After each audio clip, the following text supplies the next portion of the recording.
So with that, overall, I wanted to welcome everyone to the November Sustainability Series.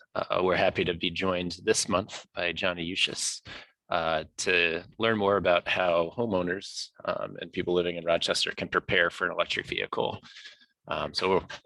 Jonny's been providing this course, I think, for a little while at the community ed session as part of the sustainable living courses that are offered through there. They are offered at no cost. So if anyone's interested in learning about this same information, but also other ways to live sustainably in the community, the sustainable living kind of courses are a good thing to check out as well. And you might see some familiar faces from this group for folks that are offering education there as well. So with that, I'm going to get out of the way. Folks have questions during the presentation, just feel free to type them in the chat. And then at the end, we typically have time for kind of an open forum and discussion too. So thanks, Jonny, for being here, and take it away. Sounds good. Well, thanks for having me, Kevin. So good to talk with everybody today. I actually did kind of a similar talk last week, so I'm a little bit practiced with this for this talk today.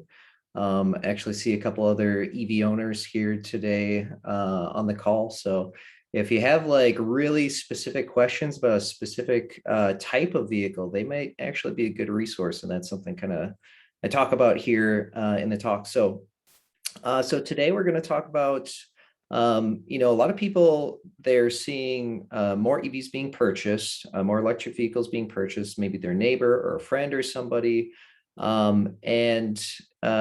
Interest is growing for electric vehicle and overall EV adoption in our area across the country. It's starting to pick up. So the interest is there, the bug is there. Now it's just a matter of, how do we actually go about this? It's a new experience. It can feel kind of scary. So what I'm going to talk about today is a lot of things that I wish I would have had in my own experience for making a switch to electric.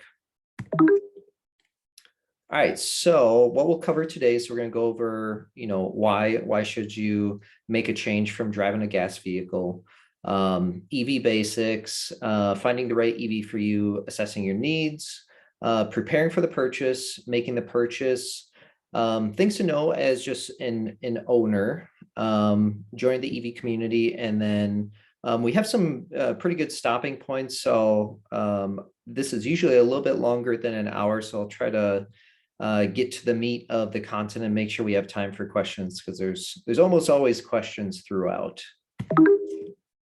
All right, so first off, why drive electric?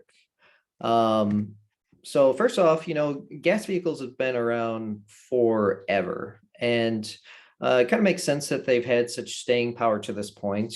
Gas cars have been around for decades.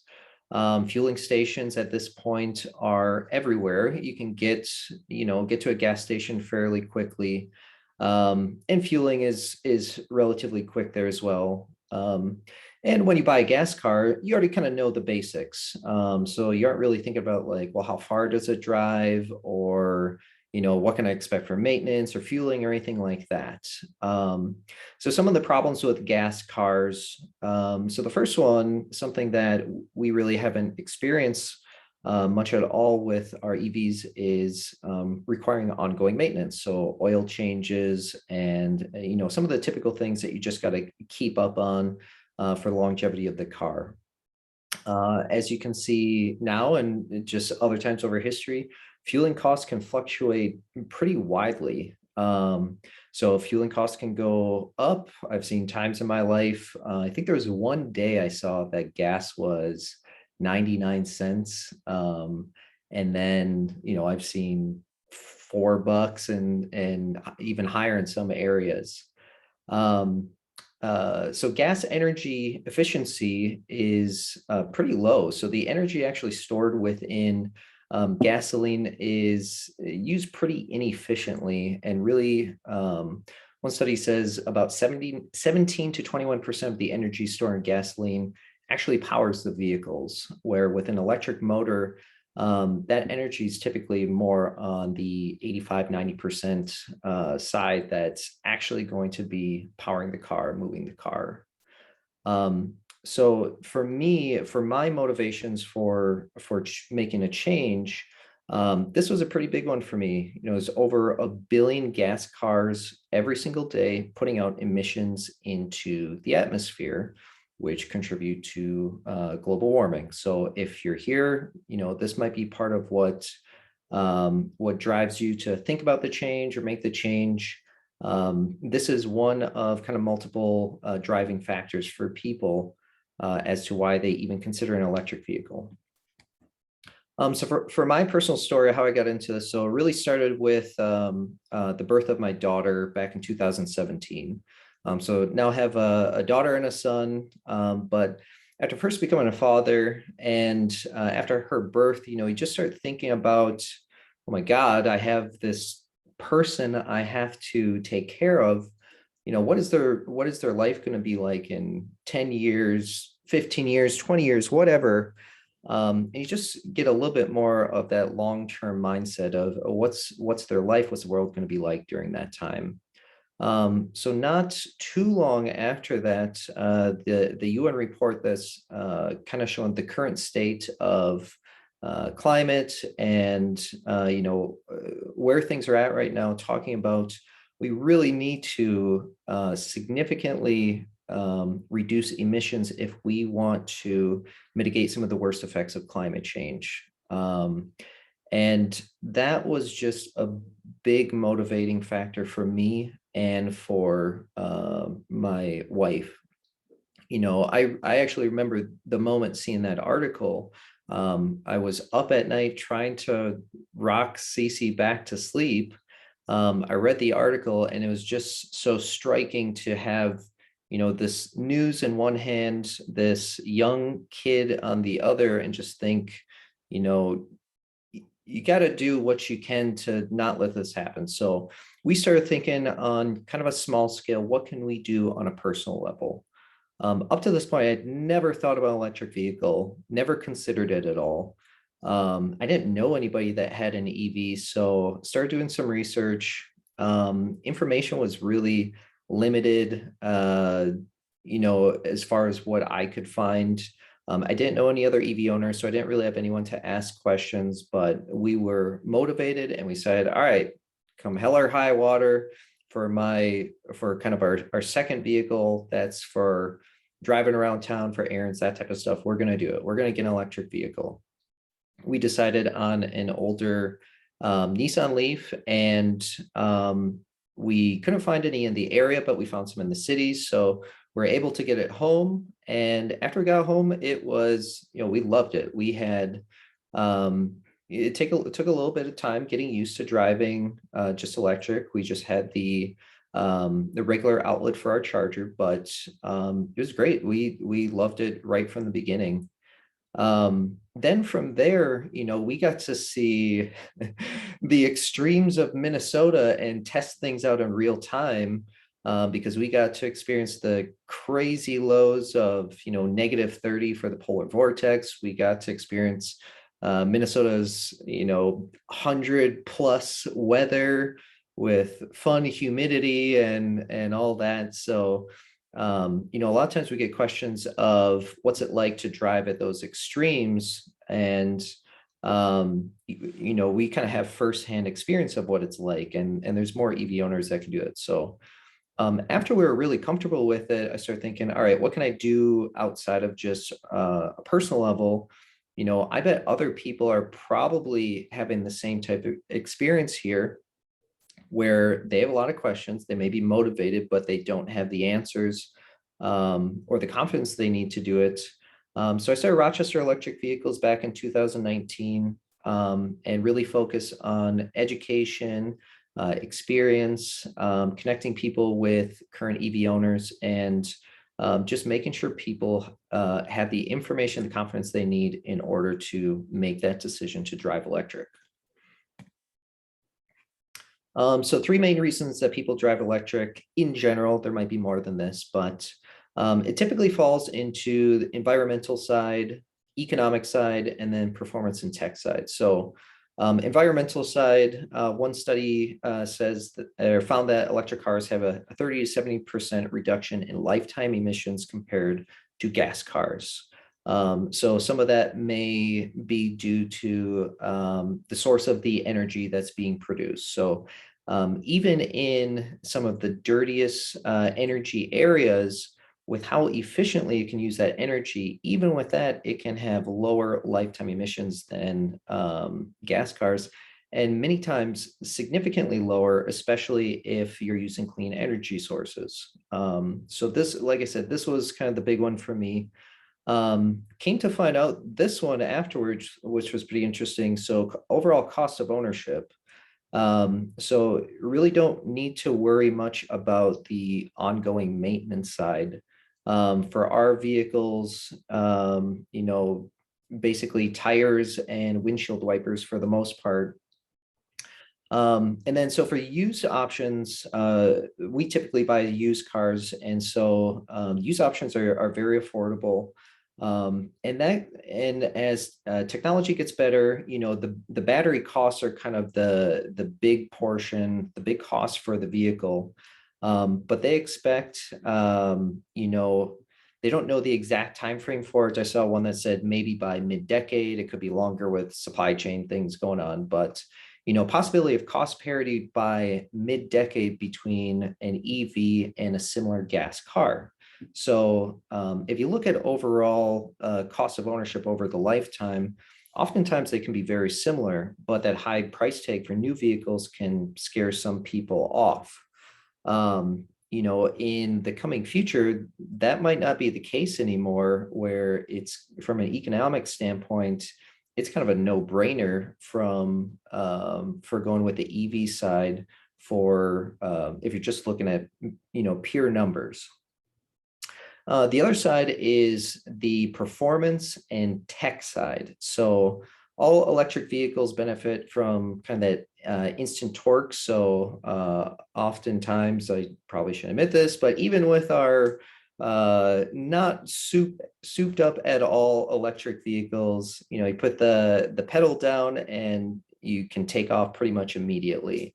And it's kind of fun to do that. When you get into the Tesla realm, who's really pushing the technology, you know, you can get a very high performance car at a much lower cost of a similar vehicle for that same type of performance. The other thing, and I'll point out Tesla again specifically for this, is, you know, if you're looking to get the latest tech, the latest capabilities of vehicles, that is going in electric vehicles. So you know, my friend Paul talks about with his Tesla, he got an over-the-air update, and all of a sudden he has a longer range for his vehicle. That's cool, and that's just the beginning of the potential and even the things that are happening right now. So really kind of a lot of capabilities and possibilities with electric vehicles. All right. Were there any questions here? See if there's a chat. Okay, nothing yet. All right.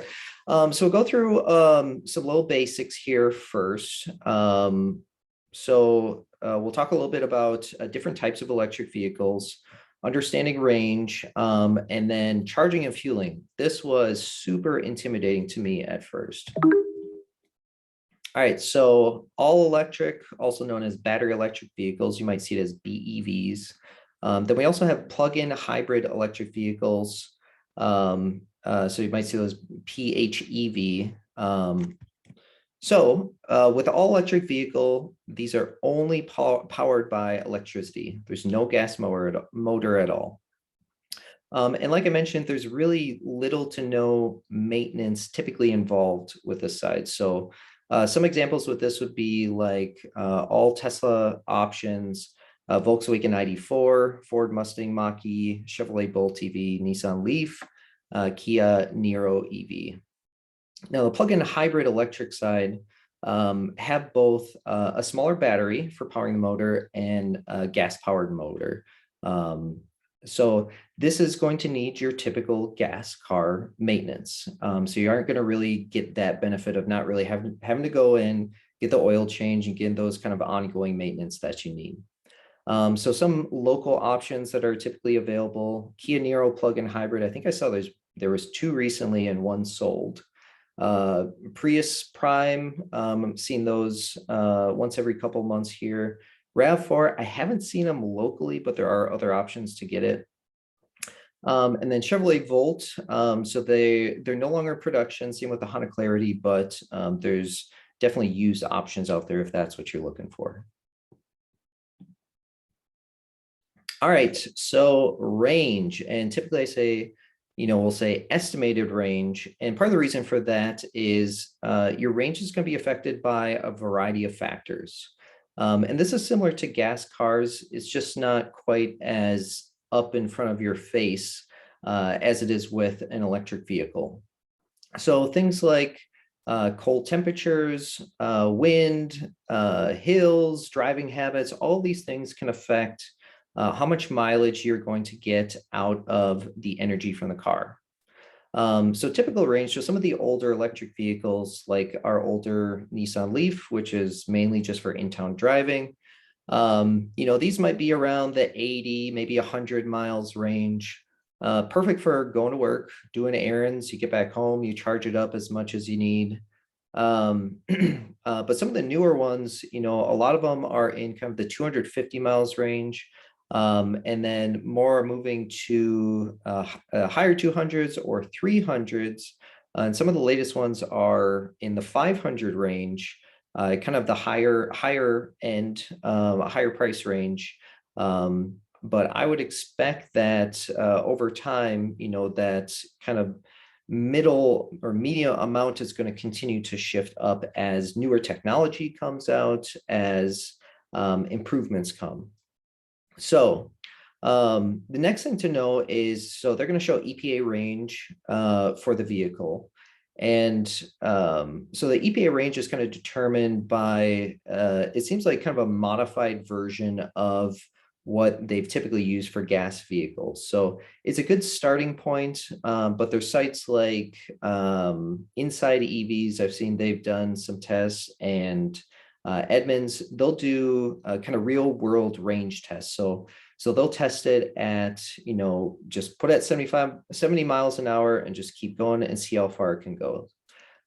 So for some of the vehicles versus the EPA range, some of it is higher, some of it's lower, but it can also be affected by just the environment around the car. So I definitely recommend checking out some of those articles that are out there, and, just to kind of gauge what your personal needs are.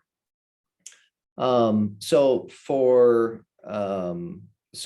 creating heat for the vehicle too, they need to create or supply their own heat. So for many of the previously made EVs, use that kind of space heat or resistance heat that can use up a decent amount of energy. So when you turn on that feature, like the heat feature, your range estimator will reflect it. So it'll adjust how much range you can get as you have it on. As you turn it off, you'll see it adjust as well. The trend that things seem to be going is more using heat pumps, which are more efficient. So rather than creating heat, it basically pulls heat from the surrounding area and utilizes that. So much more efficient, much less energy usage for that, and helpful for extending your range overall. Then Johnny, there's a question in the chat about are EVs ready for long family road trips? Yes, absolutely. So oftentimes the discussion is a little bit of Tesla versus everybody else. So we'll talk about this in a little bit here for charging networks. So for Tesla, oftentimes they're kind of called the Apple of cars. So they control basically every aspect of the experience. And they were, a big goal for them was to make sure that this could be just your car for traveling, for at home, no matter what, you have what you need to go, anywhere. So for Tesla's side, they have their proprietary charging network. very fast charging speeds for supercharger network. And basically you go up to it, you can recognize the car, you plug it in. And it also has kind of built-in navigation. So you can see, all right, I want to go here. It's going to have the optimal route. It's going to say, go to this charger, charge up to this point, go to this charger. You're going to end with this amount of range, charge up to this point. And it's, as of today, it is ready to go. Now for other EVs, so our family has a Chevy Bolt, and we've done a couple of longer trips in it to Kansas City, and then we did a trip to Chicago as well. Part of it, because it's using third-party networks, you're going to have to do a little bit more research ahead of time. So there's some apps out there that can do kind of a similar experience. So say, I want to go here, here's the suggested route, here's the charges you should utilize for charging and what you should charge to. But I would suggest using some of the other apps out there, one called PlugShare, that is going to tell you about a little bit of like the health of the chargers. You know, it's community driven, so it'll say things like, oh, this wasn't working on this day, or this one's under repair, or whatever. So definitely options for your single vehicle that can bring you anywhere at this point. With Tesla, the other vehicles, you can absolutely do it. It all comes down to your comfort level and basically fitting to what your personal needs are. Is there any other questions? I think we're good. There's some discussion about renting cars and other things Oh, for gotcha. addressing long trips and stuff, but I think you're good. All right, perfect. All right, so let's see. So this actually was a really intimidating part for me. Before we were just about ready to purchase, and we're at a hotel that had a charger. And I was just really curious, like how do you put the plug in? I was afraid it's going to do it wrong and blow myself up. So, so some of the basics here. So charger ports, EVs have a little flap, kind of similar to a gas cap. You open it up, and they'll have something like this here. Now it might be a little bit different per vehicle, but this is kind of what you will see when you open that up. Now, for different type of charging speed, here's kind of the basics. So we have a level 1, also known as like a trickle charger. So this is going to use a regular outlet, a 120 volt outlet. You can kind of see the plug in there. Comes with every single EV out there. So it's a little bit slower charging speeds. So if you need to charge up really fast, I wouldn't recommend using this. However, if you think of the car as, kind of like a cell phone or something else that you need to charge up to be ready for the next day, this actually works pretty well. You get home, you plug it in, and if you're mainly using it for around town, you got a pretty good charge. So you might get 4 to 5 miles added per hour. If you do it overnight, that's a pretty decent one, especially if you're just going to work. So for our experience, we actually did start with this, and then we had a moment where we're planning to go somewhere with the EV. And I asked my wife, did you charge up the car? And she said, no. She's like, did you? I'm like, no. So we were kind of at a point where like, all right, we should get a little bit faster home chargers. So a level 2 charger, this uses higher power. So, think like your bigger appliances, like your dryer or something else that needs a little bit more power. So with this, we needed, or we wanted this because we wanted to be able to add a little bit more range to the vehicle without really having to plan ahead too much.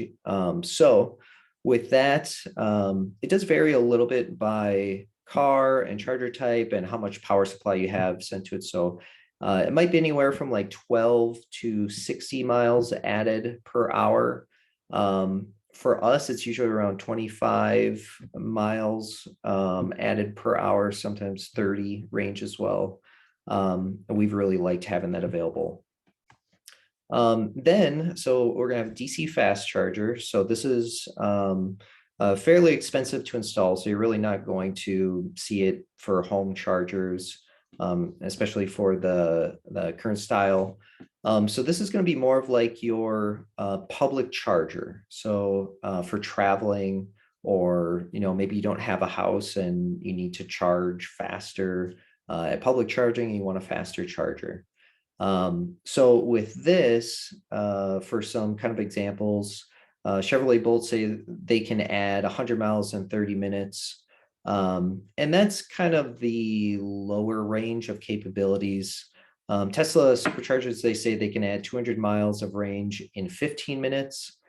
Some of the newest EVs coming out say they can accept even higher power. I would expect the charging time and amount of miles added per X amount of time will continue to rise as technology improves, but you can get a pretty decent amount of miles added for long distance traveling.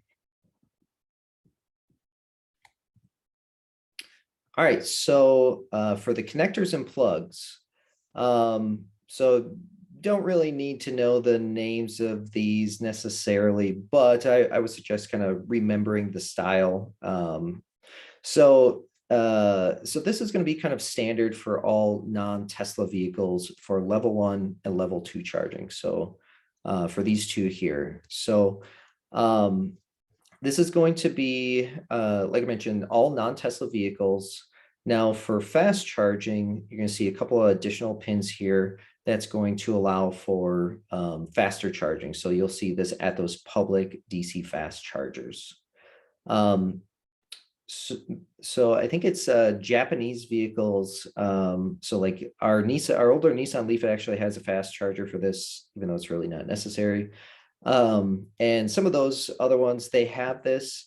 I think I've heard recently that some of the newest ones are actually going to this style here. So I would expect this is probably going to become the standard long term.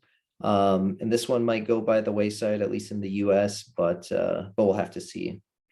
So for Tesla, as I mentioned, they wanted to make sure they had absolutely everything you needed. So when they were ramping up, building up, there really wasn't a charging network, a standard at the time. So they just made their own standard that would work for their own needs. So they have a proprietary connector for connecting with the vehicle. And Tesla really do have it nice because they can put on an adapter and they can connect to other types of chargers. As of right now, you can't go the other way where you can put on an adapter and connect to Tesla's charging network. But they are testing that out right now and seeing how they can potentially open it up while also ramping up their charging network. So we'll see how fast that happens, but that's kind of an exciting thing happening. All right, so charging networks. I've already kind of talked about this a little bit more, or a little bit before. So Tesla, as I mentioned, they have a proprietary charging network, superchargers, very fast charging speeds. They also have destination chargers, which are going to be a little bit slower, kind of the level 2 style. Overall, seamless process. You get up there, you plug in, you start charging. For everybody else, you are dealing with kind of a hodgepodge of networks overall. So you're going to be using like third-party tools for locating chargers that you need. And as I mentioned from our own experience and what to expect if you get non-Tesla, it might require a little bit more planning. But if that's what you know to expect and that meets your needs, that's okay. Like I said, we've already done traveling. We've already done long distance traveling. The charging network's building up more every single day. And if you know what to expect ahead of time and that meets your needs, then that works great. All right, so for charging habits, so most of the charging is going to be done at home. When we first bought our EV, I kept thinking like, I'm going to go to the Hy-Vee that has the level 2 charger and I'll charge up there while I work and stuff. I'm just And after a while, I was just like, no, I don't want to do that anymore. So, so we charge at home pretty much all the time. You really aren't going to need public charging for in-town driving.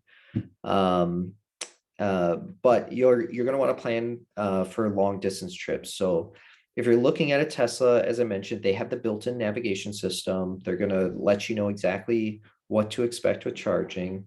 For non-Tesla vehicles, here are some of the apps that I mentioned earlier: a Better Route Planner, Plug Share.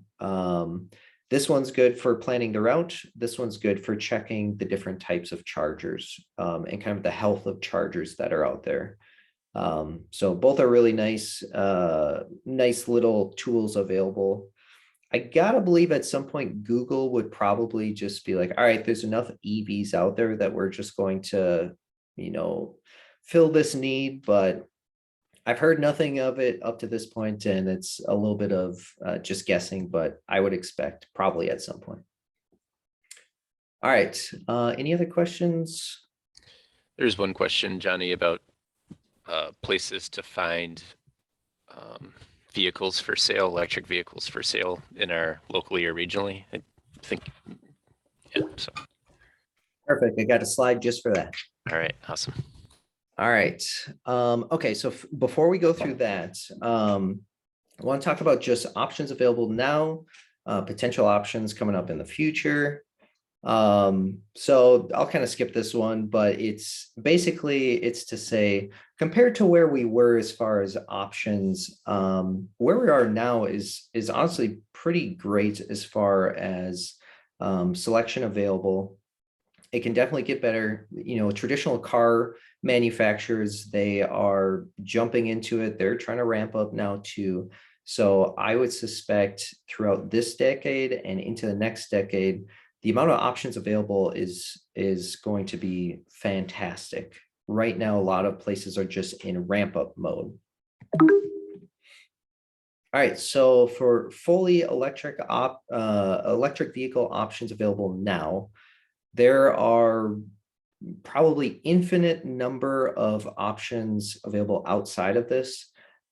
These are ones that I have seen here locally or seen available for sale here or regionally. So Tesla is available lineup. You know, you can order that online right now if you'd like. So Chevrolet Bolt EV and their newest one, Chevrolet Bolt EUV, Ford Mustang Mach-E, Nissan Leaf, Audi e-tron, Volkswagen ID.4, for some of the more performance style, Porsche Taycan, there was one in town, and Lucid Air, and that one's out now, and Volvo XC40 Recharge. So if you're looking for more of the plug-in hybrid style, RAV4 Prime, Toyota Prius Prime, there, as I mentioned, there's been a couple of these in town: Kia Niro plug-in hybrid, Ford Escape plug-in hybrid. These are the ones no longer in production, but there are use options available. And I think I've seen in the data, there's a couple, maybe a couple of these here. So again, there's more options than just this. One thing to note, at least for locally, for many of these, inventory is still relatively limited or not available at all. So I'll talk about some of the different spots to check or look or see if you can find, if you're really set on a specific option. All right, so available soon, Ford F-150 Lightning. This has gotten a lot of buzz. I think I last checked, they said they had 160,000 reservations or pre-orders or whatever you want to call it, but definitely an attractive option for people looking for a truck. The Hummer's back as an electric, definitely an interesting vehicle, but that's going to be coming out here soon. One other thing to note with timelines change a lot for release date too. So sometimes it could be before, sometimes it's after. There's a lot that goes into making vehicles, so take all these with a little bit of a grain of salt. Reviewing R1T, R1S, these I know are available for ordering. Probably be a little bit while before you can physically get one. The ones coming up: Cadillac Lyriq, BMW i4, Kia EV6, Hyundai Ioniq 5. They just announced pre-orders for this one in the US today, and Toyota BZ4X. That one's going to be coming out here next year. Next one, the most divisive vehicle probably in the entire EV space, Tesla Cybertruck. You either love it or hate it. You don't seem to fall anywhere in the middle there, but they're working on getting that kind of ramped up, and I think the latest timeline I saw for was 2023 for that. But the Tesla guys here can correct that if they know more information. So other ones, more groups are getting into the, the pickup realm. Volkswagen has talked about ID Buzz, Subaru Solterra. So, and then probably more that haven't even been announced yet. More are getting into the game. So there's a lot of great options available now. There'll be more great options, more technology later on. All right, so assessing your needs. So any other questions we want to cover here quick? There's one about battery electric minivans, Johnny. I have not seen any available right now. There is the Mitsubishi Outlander, which is plug-in hybrid electric. But I haven't seen any battery electric. So the Volkswagen ID Buzz might actually be the very first all electric battery electric vehicle or van that might be coming to the US. So, but we'll see. Like I said, there might be some more that will be announced here pretty soon.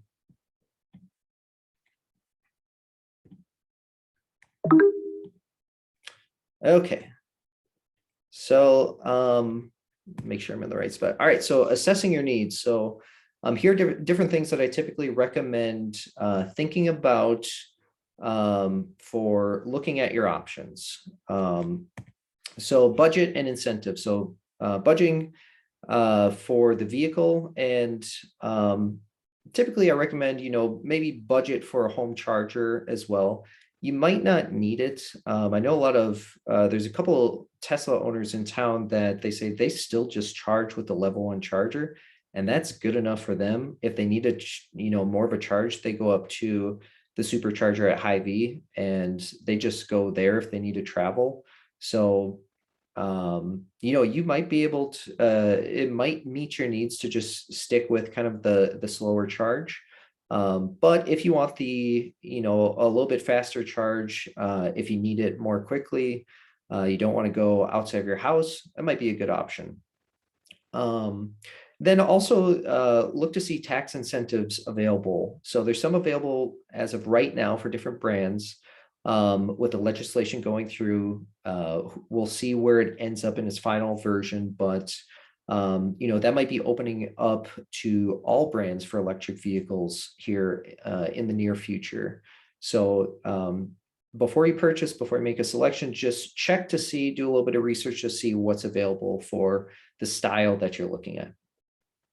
Another thing to think about is the range needed. So again, think about it for your specific needs. Talk with other EV owners. Some of the chat going on here for different people of different comfort levels for traveling or for local driving or whatever. So if you're thinking about a specific option, talk with somebody that already has that vehicle, see what their habits are. But then think about what's your comfort level for, and what are your needs for range. And everybody's a little bit different. So is it primarily local driving? You could maybe get away with an older EV that has a smaller battery, if that's what you want.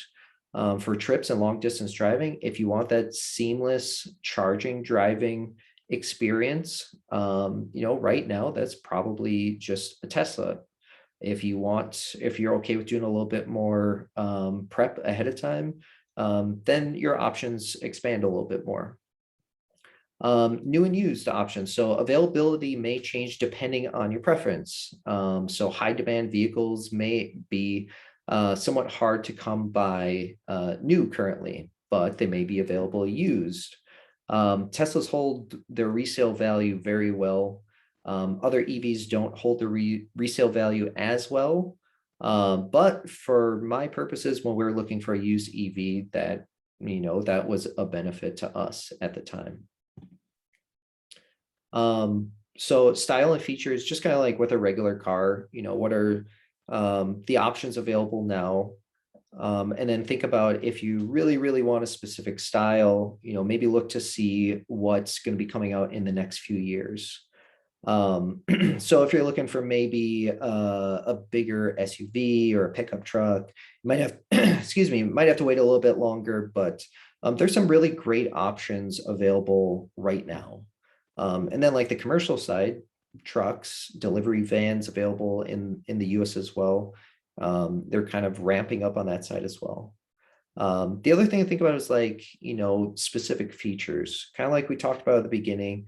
If you are into, the latest technology, all sorts of capabilities, Tesla might be the option that you should be looking at because they are really pushing what is capable for a car. So, and they have some exclusive options. So like Sentry mode, autopilot, they're working on self-driving cars. And because they're basically a software on wheels, they're pushing new updates fairly frequently. If that's not something that's important to you, and some people don't want that style, then there's other options available as well. Home charging. So for home charging, do you have a garage or not? If you don't have one, it doesn't, there's outdoor chargers available, or ones that can keep up in the elements a little bit better. If you do have a garage or in that area you're hoping to charge, what kind of outlet or wiring do you have access to currently? Do you want to charge a little bit faster? Will you potentially need to add additional wiring or do a modification in order to do that? And then long distance charging. So do you want that national seamless charging network? Or are you okay with a little bit more planning? Those are just some things to think about for your comfort level. And then to buy or lease, buying new may allow you to take advantage of tax credits if they're available, which there's possibility some new ones may be available here soon. Leasing helps protect against depreciation and allows you to, for certain brands, to get the latest tech. Maybe you want to get rid of the old version, you want to get the new version.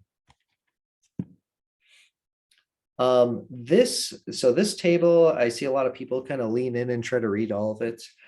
So Kevin said he was going to share this with everybody afterwards. There's a lot of information here. But this kind of breaks down by, what kind of options might be available to you by different budget levels. So if you're looking for kind of the smaller battery commuter car style, it could be 15,000 or less range. If you're looking for a little bit more range, a little bit newer, might be more this range for all electric. And then you have some options for the plug-in hybrid electric as well. And it kind of goes on from here. You can kind of see the different options, the range, and different things to expect with that. All right, I'll do a quick check. Any other questions? No more new ones. Nope. Okay, sounds good. All right, so preparing for an informed purchase. So I've already kind of alluded to this a little bit. So we did 4 EV events last year. We did them at the farmers market. I wanted to have a place where people could get coffee, food, groceries, whatever. And then, oh, by the way, if you want to learn about electric vehicles, we'll be there as well. My number one recommendation to people is to talk with the current owner of a vehicle that you might be interested in. Oftentimes they are the most experienced and informed person, even more than salespeople. And part of the reason is because, similar to my experience, they've been through driving with it on trips locally, through cold weather, through hot weather. They can see how it affects energy bill. They will be the ones that can give you really the inside details of what it's like on a day-to-day basis and traveling. And they're not trying to sell you anything. So, you know, they're not really going to sugarcoat it at all. They'll tell you what they like, what they don't like, what can be improved. So if you can't find somebody who has a specific option you're looking for, really talk with any EV owner. A lot of us spend a lot of time just learning more about it, trying to understand tech. My side is a little bit less on like the really, really technical side, but I like talking with people and getting people together on just, you know, what's the day-to-day experience like for it? What is it like for these different scenarios? If you have the opportunity to do it, do a test drive as well. So one friend of mine, he might actually be on here, he described it as like, you know, it's a new and exciting thing to drive an electric vehicle, but you also see that it's kind of just a boring old vehicle. You know, it's different how it's powered, how it's going, but it's not anything scary really. And you can't really experience that without getting behind the wheel, driving around, seeing what it's like in town driving on the highway. So if you have an option through a dealer, a friend, whatever, you know somebody that has an EV, you know, ask them, hey, is it okay if I try it out? And oftentimes they're okay with it. I'll let anybody drive mine if they want. This one we kind of had to put on hold for a little while. We're seeing if we can ramp it back up, but looking to start test drive program again and looking to see if we can do test drive events again. So similar to what we did for just EV displays at the farmers market, we'll let people know what we have for vehicles available. Come there, 10-15 minutes with the car and experience it. And, you know, you get a little chance to experience firsthand. And then, so if you're looking specifically for a Tesla, they also have showrooms up in the cities. So you can schedule a test drive with them. They're not dealerships. They're really there for education and really making sure you feel comfortable with it. So, you know, you can just schedule a test drive with them if you want, if you're okay with going out the city for it. So some other resources that I found really helpful. There's a lot of reviews out there for specific cars. Some of them go really, really, really in depth, and some of them keep it a little bit more high level. I really liked Kelly Blue Book because they're pretty honest, it seems like, with what they like and don't like, and they try not to cater to any group. But overall, I found those pretty helpful. There's a Minnesota EV Facebook group too that has been growing like crazy. And it's super nice because, you know, if you have a question, people are so willing to just hop in and answer your questions. It's really a great resource overall. Then there's a Tesla Facebook group as well. If you want to either ask questions or just find people with similar interests, other car specific ones. We've kind of put these on hold for a little bit as we did some of the other events, but looking to start doing EV meetups again. So just a chance for owners and people that are interested to get together, talk about EV topics, talk about kind of the current state of things. And, you know, it's fun to just get together with people with similar interests.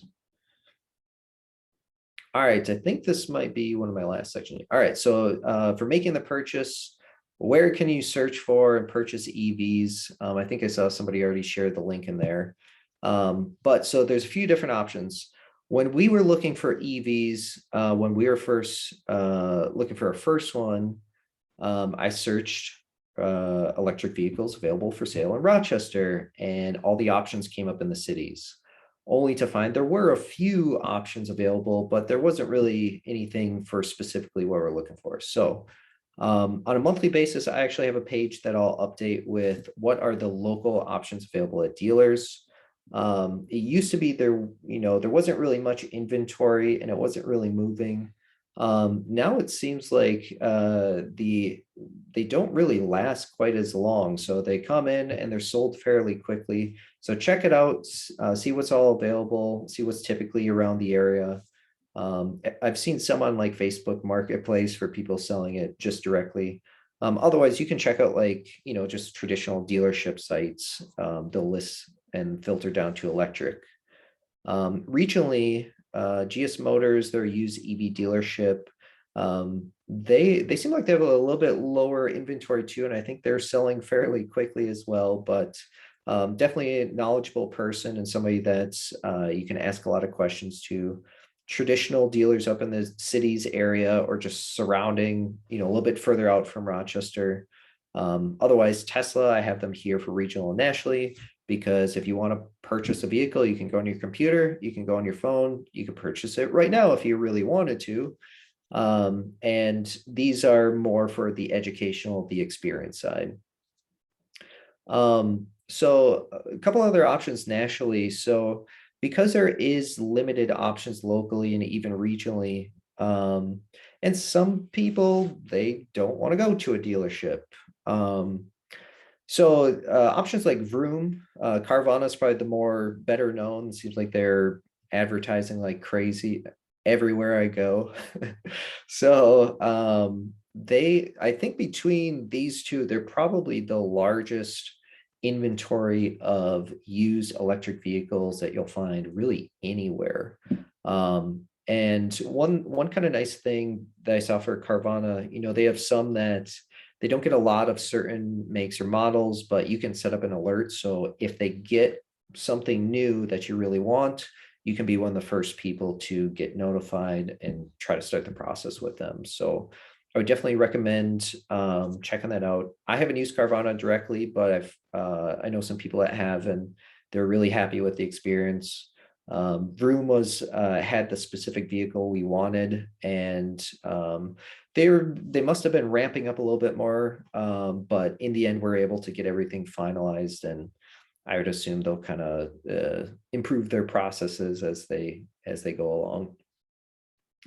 So some of this one, I might remove this for future ones, but I would say this is probably the biggest one. If you are going to go to a dealership, make sure to educate yourself before you go. The salesperson that we were relying on for some questions, that a few information gaps that we're trying to fill, we came to find out that they actually they really didn't know what they were talking about, and some are underinformed, some are misinformed.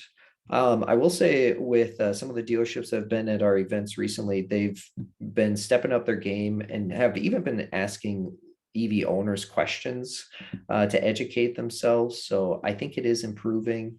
However, I wouldn't rely on them as your information source. I would go with other routes to educate yourself first. All right, we got 7 minutes left. I'll try to speed through this here fairly quick. Okay, so home charging. Again, things are changing a little bit with this here, but my experience again with trying to do charger installation, I went with electrician in town, and they really didn't know what questions to ask me, and I didn't know what questions to ask them. And so it took longer than expected. They ended up installing the wrong plug. They didn't know to ask me any of the specs for the charger itself. So look at chargers that you want. Some of the cars are coming with a charger or with a charger option already. But yeah, do a little bit of research on what's important to you. Some of them have apps with features, if they're third-party ones, where you can check progress or you can stop the charge if you want. Also through the end of this year, we'll see what happens long-term with this. This got extended from a few years ago, where there's a 30% federal tax credit on charging equipment and labor as well. So we ended up utilizing that for our charger that we installed a few years ago. As far as charging at home, so you can do, like I said, you can do, two slower chargers, the trickle chargers. Otherwise, you can do a single or multiple level 2 chargers. Early on, I was really worried that we'd have to get multiple chargers for our 2 EVs.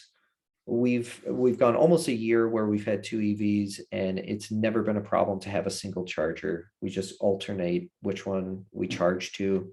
Otherwise, there's like smart splitter systems. So if you have like laundry out in the garage, you can plug something in, so you can plug both the charger in and the laundry, basically direct which way. You can't do them both at the same time, but you can use it, can kind of switch off which one uses it. Multifamily homes. So we'll see what happens with this. Charging at apartments, shared living spaces, that can be a little bit more tricky. I have seen some in Rochester that they do have some on-site charging capabilities. Otherwise, you might have to go to public chargers, or if you have access to a regular outlet, use a trickle charger, or you may not be able to charge on site at all. So that's just something to think about or consider. But yes, there's a few hotels and apartments that are kind of using this as a little bit of a differentiator, but I would think and hope that more would be getting on-site charging capabilities. Planning for a trip. So as I mentioned, for Tesla, they have the built-in system, so they kind of have it available already. If it's a non-Tesla, here's that better route planner. This was our trip down to Kansas City. And then so we use better route planner, and then we use PlugShare just for kind of checking, are the chargers working? Are they under repair? Anything like that.